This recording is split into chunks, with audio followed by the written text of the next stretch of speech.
Hello my loves and welcome back to my YouTube channel. My name is Nina and in today's video we're going to cook Marianne Faithfull's chicken recipe while talking about her life.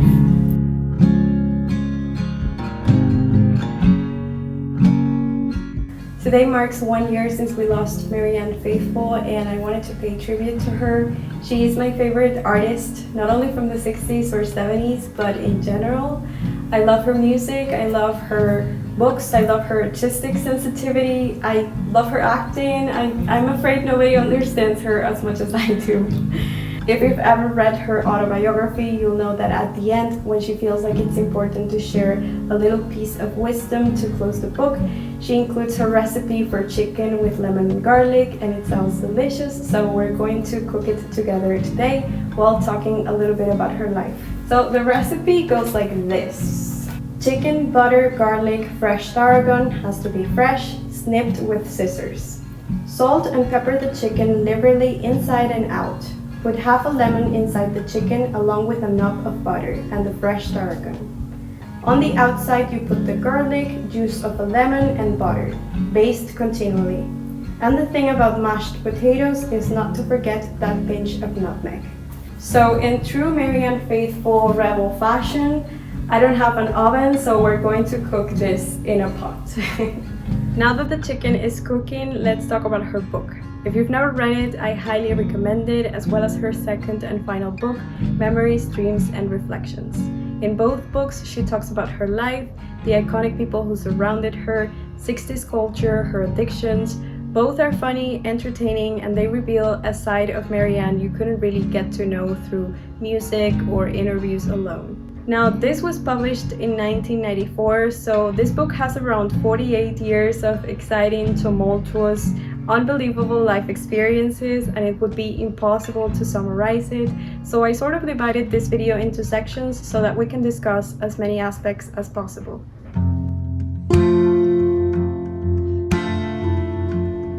One of the first things that's striking about this book is how innocent Marianne feels, especially at the beginning of her career. And I know she already looks quite innocent just by watching her early performances. But when you read the book and realize she was missing school exams because of touring, working with all these artists who ended up becoming major stars, and thinking it was going to be done soon, but with non-stop new opportunities coming to her, you really start putting the pieces together. Through her eyes, or her words in this case, you understand how young and unprepared she truly was for the world she was entering. There's no sense of strategy or ambition in the way she moves through those years. And it makes sense because she was being carried by the events rather than actively choosing them. She often talks about fame, relationships, and huge life changes with this almost naive honesty. For example, she genuinely believed that love could save her, that motherhood could ground her, that art was pure and transformative. Especially in the first part of her books, many of the moments that should feel legendary in terms of her growth journey actually seem quite fragile. And it's not just her, it's everyone around her too. Bob Dylan, John Lennon, Paul McCartney, Mick Jagger, Keith Richards, Brian Jones. Instead of the rock stars we now know and idolize, the ones who seem in complete control of their lives, you see young people trying to figure things out, making mistakes, trusting the wrong people, feeling lost, crying, and stepping into situations they don't fully understand yet. The chapter where you get the clearest picture of this innocence is the one where she meets God himself, Bob Dylan, which is one of my favorites. If you love him and his music, you'll definitely enjoy it. Joan Baez and the Beatles appear as well, and she talks about what it was like being around that crowd, being too shy to say a word, and just sitting in a corner and looking pretty. There's actually also a clip of her singing with Joan Baez as described in the book, and you can tell by the way she dresses, the way she conducts herself. She seems so pure, so innocent, and so shy, and her career was already quite big by that time. This chapter and all the ones before it are amazing because they show that awkward side of the 60s that you wouldn't get a sense of otherwise.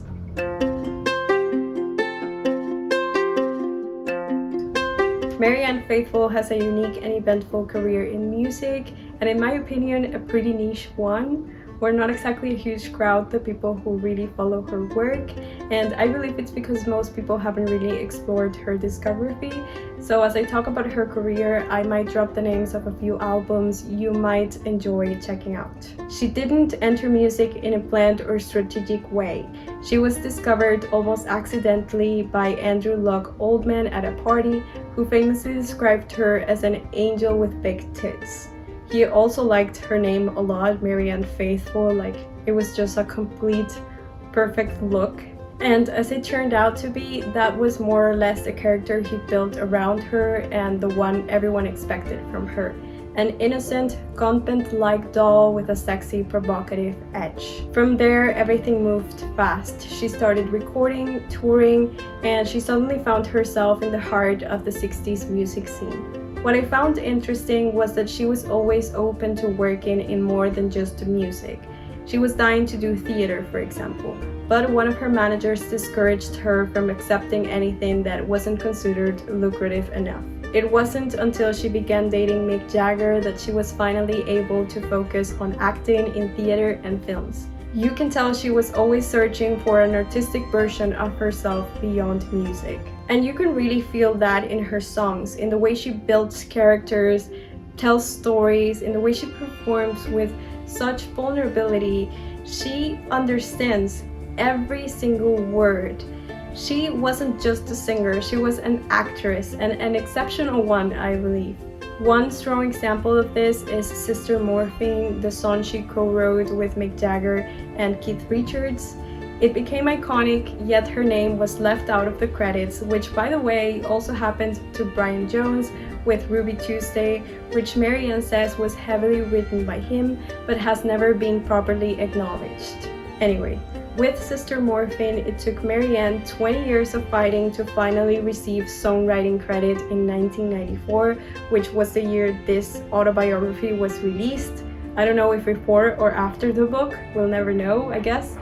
But honestly, you can tell the song is hers by the way she sings the lyrics.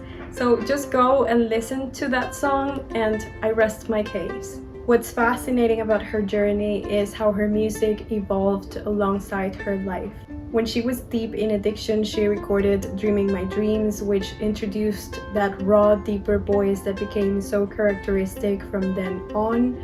A voice many people associated with everything she had been through, but which was actually her way of just shaping her identity. Going back to remember why this sudden shift happens, we have the drug raids involving the Stones, which are a story on their own, the death of Brian Jones, which Marianne felt wasn't taken seriously enough, her very public breakup with Mick Jagger, and most painfully losing custody of her son Nicholas. Later came Broken English, which is one of my favorite records. If you've never listened to it, I truly recommend it from start to finish. She sounds angry, raw, and absolutely kick-ass.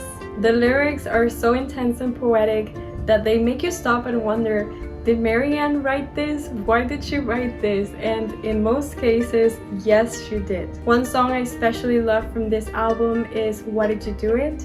It was written by Heathcote Williams and was originally meant for Tina Turner, but when Marianne read the poem, she begged him to give it to her because she knew she could do something powerful with it, and she absolutely did. Another amazing song is a really famous The Ballad of Lucy Jordan, which had been recorded previously by a different artist, but that became a hit only after her gritty, emotional cover.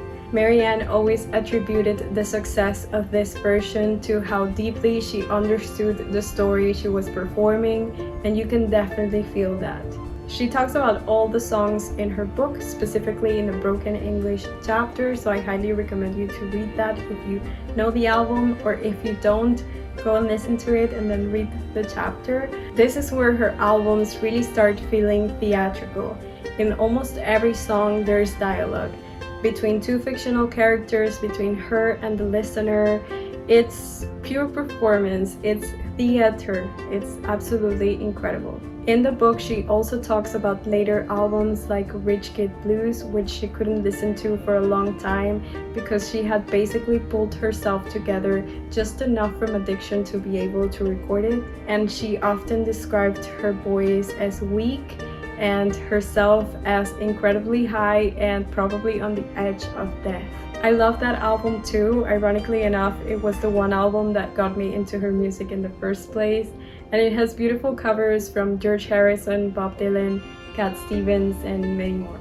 In her second book, she talks about the album more fondly and reveals that Mike Lender, the producer, had played her Ram by Paul McCartney, which she loved, and they decided to make something inspired by that record. I was obsessed with Ram just before I discovered Rich Kid Blues, so that connection made a lot of sense to me in a weird way, but I don't know, you'll have to tell me. To close this section, Marianne's relationship with music is extremely powerful. Music shaped her and documented every version of who she became. One last record I really want to recommend is A Secret Life, which was released 1 year after this autobiography, and to me it's the closest representation of her personality and passions. I have many more favorites and I'll definitely make a full video about her discography someday, but for now I really hope you discover her music and enjoy it as much as I do.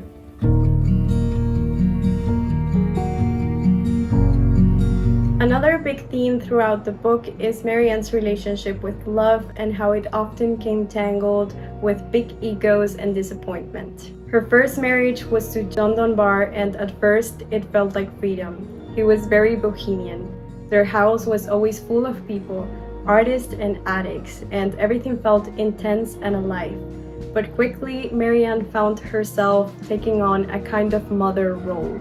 John could be controlling about what she could and couldn't do, and while their house was surrounded with drugs and chaos, she was expected to take care of everyone instead of living her own life, which prompted her to escape that environment and spend more time at Brian Jones and Anita Pallenberg's house, which naturally brought her closer to the Rolling Stones and eventually to Mick Jagger. Her relationship with Mick started out being really nice. He was well-read, handsome, and he was right at the center of fame and luxury, which she found amusing. They got really close to each other through really good and quite awful times, but they stuck together through it all. For a while, it felt very exciting and promising, but very quickly, love turned into betrayal. Mick was unfaithful multiple times, which began, in Marianne's words, an endlessly destructive game of payback, a cycle of revenge, jealousy, and trying to survive in a relationship built around ego and fame. The breakup was quite public and, among other things, caused by an incident I'm sure you already know about. It's also because of this incident that Marianne lost custody of her son and began years of addiction. Later in life, she fell deeply in love with Ben Brierly, a musician who toured with her during the broken English era, although they met a couple of years before in completely different circumstances. She describes this as the most passionate relationship she ever had, and naturally the one that caused her the most pain. She got incredibly jealous and insecure, constantly afraid of losing him. And of course, it wasn't just her imagining things. Those thoughts were grounded in plenty of infidelities from him. Actually, many of those feelings ended up pouring directly into the songs on broken English, like on Why Did You Do It, for example. As her career began to rise again, the power dynamic between them shifted. Marianne became more successful, more confident, and more independent, leading her to put him through some of the pains he had put her in the past. Even so, they stayed together, not so much out of love anymore, but out of mutual dependence. Both struggling with addiction, both unable to imagine life apart. Their relationship finally ended in a moment that completely broke her, and soon after, she hit one of the darkest points in her life, leading her to leave everything behind and try to get clean. Her third marriage was to Giorgio Della Terza and began at a Narcotics Anonymous meeting, which already says a lot about where she was emotionally. He was charming, intelligent, and romantic at first, But once again, after a couple of months of her going away in a tour, betrayal appeared. She eventually discovered his infidelity in the most humiliating way, through a letter written by his other partner in an almost illiterate style. That was the final straw for her. There were more relationships throughout the years, like the one with Patty Rosemore, who represented her respectable way out of Mick Jagger, Jean de Vrijtei, Jim Morrison's dealer, which is relevant to the story, or Howard Toews, who has a complete heartbreaking chapter in the book. One other relationship that may not be exactly what people or society thinks when we talk about love is her lifelong friendship with Anita Pallenberg. They met when they were super young and they remained lifelong friends. At some point, Marianne talks about Anita as her best friend and as her only friend. So it just goes to show that they were actually like life partners. They were in a relationship that lasted forever, and that's also worth mentioning in my opinion. Reading all of this, what really struck me was how many times Marianne searched for love and connection, and how often she ended up with men whose egos, addictions, and selfishness completely overshadowed her. It's heartbreaking because she repeats the same phrase throughout the book. I was devastated and defeated, but when I got high, things didn't seem so bad at all. She was always looking for a way to protect herself, and in a way, she ended up living a wonderful, lonely life. You can see how in the later years of her life, she was just happy to live alone and to share her bed only with her books.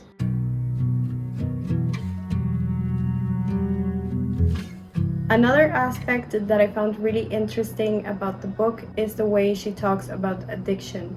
Not in a glamorous rock and roll way, but more something that slowly became a form of escape. At the beginning, especially when she talks about the 60s, there are moments that are fascinating to read, like when she describes some of her hallucinations while taking acid. The way she writes them is so vivid and imaginative that you can really get a picture of what she was experiencing. But then the tone shifts. One of the most pivotal moments she describes is the first time she read Naked Lunch by William Burroughs. She talks about it as a dark epiphany, almost like a calling. She felt attracted to the idea of becoming a junkie, persuaded by a book that pointed addicts as the ones who really understood the world clearly, who understood that life was driven by needs or addictions rather than illusions. In a strange way, she saw it as a rebellion of the artificial 60s world she was part of. She did end up pursuing that and ended up living in the streets, and surprisingly, there's nothing major to talk about during those years of her life other than to describe people there as extremely kind. But as the book goes on, addiction becomes harder and harder to read about. There are so many moments when you find yourself thinking, when is this going to stop? Like, when is it enough? Some of the stories are truly heartbreaking, especially the one that involves her friend Pamela Mayal, which shows how destructive this period was. That story is so incredibly painful to read. And this leads to what I think is the most important thing about how she writes about addiction. Over the years, interviewers have asked her whether she thinks this book might encourage people to take drugs, and she always says the opposite, that it should scare people away from ever trying, and I completely agree. There's nothing glamorous about what she went through. The book shows someone who was put through hell and who found temporary refuge in drugs when she felt she had nothing else. At certain points in her life, addiction was the only thing she had, which is very different to artists like the Stones, who still had money, fame, and support around them. Reading their story, there's no way you admire that world. You do understand the pain, and more than anything, you feel so grateful she was able to survive it.